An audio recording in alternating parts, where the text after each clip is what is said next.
Assalamualaikum warahmatullahi wabarakatuh. Saya Nuka Patricia, NPM 20130310016. Dengan ini akan mempresentasikan materi dari bab 1, yaitu pengertian akhlak, ruang lingkup, dan tujuannya. Pengertian. Akhlak adalah suatu keadaan yang melekat pada manusia, yang daripadanya lahir perbuatan-perbuatan dengan mudah, tanpa melalui proses pemikiran, pertimbangan, atau penelitian. Dilihat dari segi terminologi, menurut Imam Al-Ghazali, akhlak adalah sesuatu sifat yang tertanam dalam jiwa, yang daripadanya timbul perbuatan-perbuatan, baik perbuatan yang baik maupun yang buruk, dengan mudahnya, tanpa memerlukan pertimbangan lagi. Ciri akhlak. Akhlak adalah perbuatan yang tertanam kuat dalam jiwa seseorang sehingga menjadi kepribadiannya. Akhlak adalah perbuatan yang dilakukan dengan mudah tanpa pemikiran. Akhlak adalah perbuatan yang timbul dari dalam diri seseorang yang mengerjakan tanpa ada paksaan atau tekanan dari luar. Akhlak adalah perbuatan yang dilakukan dengan sesungguhnya, bukan main-main atau karena sandiwara. Akhlak dilakukan dengan ikhlas semata-mata karena Allah Subhanahu wa Ta'ala, bukan karena mendapat suatu pujian. Unsur penting dalam akhlak. Kognitif, yaitu pengetahuan dasar manusia melalui potensi intelektualitasnya. Afektif, yaitu pengembangan potensi akal manusia melalui upaya menganalisis berbagai kejadian sebagai bagian dari pengembangan ilmu pengetahuan. Psikomotorik, yaitu pelaksanaan pemahaman ke dalam bentuk perbuatan yang konkret. Ruang lingkup ilmu akhlak. Ilmu akhlak dapat disebut sebagai ilmu yang berisi pembahasan dalam upaya mengenal tingkah laku manusia, kemudian memberikan nilai-nilai atau hukum kepada perbuatan tersebut, yaitu apakah perbuatan tersebut tergolong baik atau buruk. Itu akhlak terhadap Allah Subhanahu wa Ta'ala. Al-Hub, menaati segala perintahnya dan menjauhi segala larangannya. Al-Roja, yaitu ridho terhadap ketentuan Allah Subhanahu wa Ta'ala. Asyukr, mensyukuri nikmat dan karunia Allah Subhanahu wa Ta'ala. Qanaah, berserah diri setelah berikhtiar. At-Taubat, bertaubat hanya kepada Allah Subhanahu wa Ta'ala. Yang kedua, akhlak terhadap makhluk.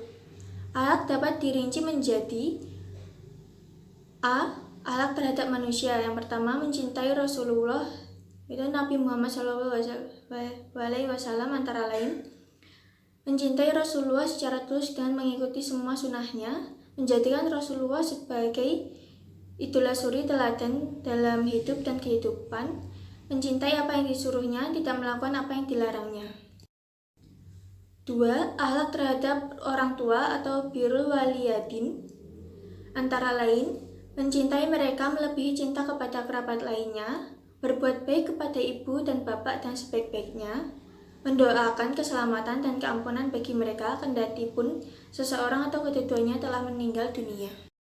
Yang ketiga, akhlak terhadap diri sendiri, antara lain, memelihara kesucian diri, menutup aurat, menjauhi segala perkataan dan perbuatan sia-sia, jujur dalam perkataan dan berbuat ikhlas dan rendah hati, menjauhi dengki dan menjauhi dendam, berlaku adil terhadap diri sendiri dan orang lain. Yang keempat, akhlak terhadap keluarga dan juga kerabat lain. Saling membina rasa cinta dan kasih sayang dalam kehidupan keluarga, saling menunaikan kewajiban untuk memperoleh hak, berbakti kepada orang tua, mendidik anak-anak dan kasih sayang, memelihara hubungan silaturahmi dan melanjutkan silaturahmi yang dibina orang tua yang telah meninggal dunia.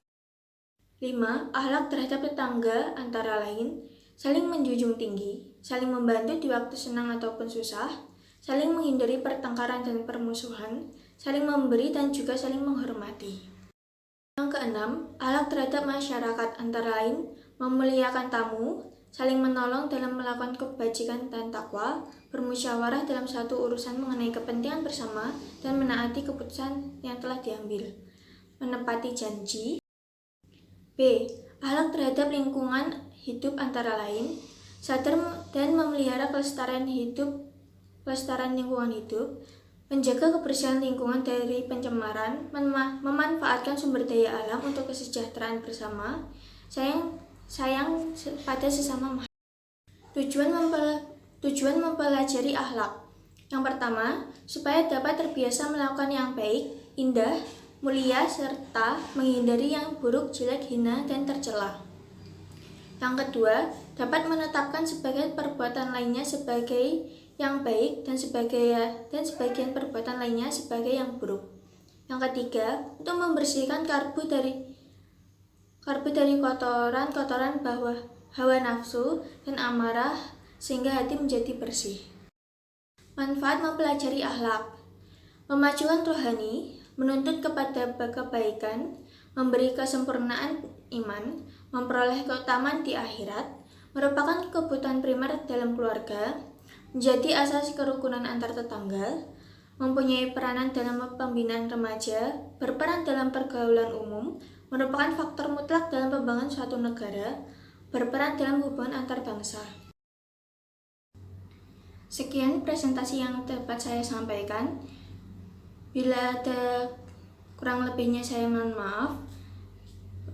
Wassalamualaikum warahmatullahi wabarakatuh.